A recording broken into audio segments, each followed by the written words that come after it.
దిగంబరిగా ఉంటుంది, దిగంబరిగా ఉన్నాను. కనుక చూడండి, అదృశ్యమైన దేవుడు ఆదాము అవ్వలైన వారికి కనబడ్డారు. ఆదాము అవ్వలైన వారు చూచారు ఆయన్ని. ఆదాము అవ్వలైన వారు ఆయనతో సంభాషించారు. ఆదాము అవ్వలైన వారు ఆయనతో ముచ్చటించారు.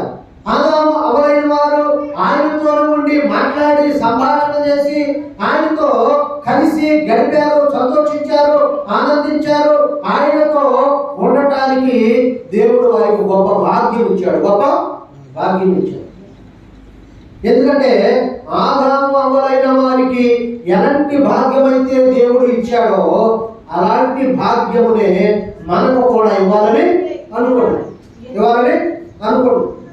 కానీ ఆదాము అవ్వలైన వారు ఇన్ని సంవత్సరాలు ఆయనతో ఉన్నారు, ఇన్ని యుగాలు ఆయనతో ఉన్నారు, ఇన్ని వేల సంవత్సరాలు ఆయనతో ఉన్నారని పర్టికులర్గా రాయబడేది లేదు. కానీ కాబట్టి ఏమని రాయబడి ఉందంటే, ఈ పండు మీరు తినమున నిశ్చయముగా చనిపోతారని.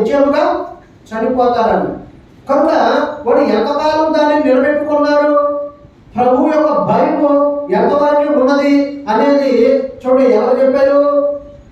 కానీ దేవుడు అవ్వ ఆదాములైన వారికి స్వేచ్ఛని ఇచ్చాడు.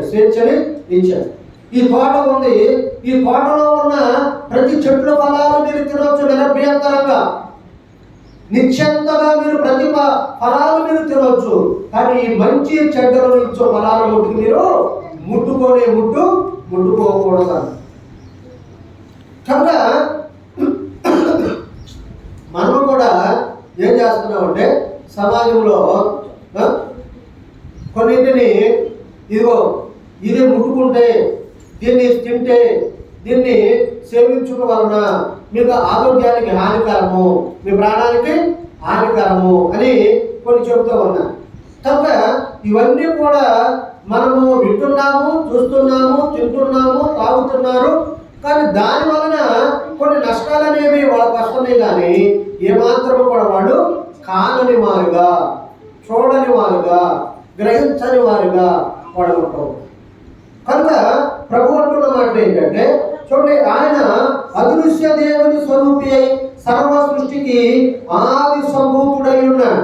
ఏలయనగా ఆకాశమందున్నవి, భూమి అందున్నవి దృశ్యమైనవి గాని, ఏమన్నాడు ఆయన? ఆకాశమందున్నవి గాని, భూమి మీద ఉన్నవి గాని, అవి దృశ్యమైనవి గాని, అదృశ్యమైనవి గాని, అవి సింహాసనములైనను, ప్రభుత్వములైనను, ప్రధానులైనను, అధికారములైనను, సర్వమును ఆయన యందు సృజించబడెను. సర్వమును ఆయన ద్వారా, ఆయనను బట్టి సృజించబడెను. ఆయన అన్నిటికంటే ముందుగా ఉన్నవాడు ఆయనే, సమస్తములకు ఆధారభూతుడు ఆయనే.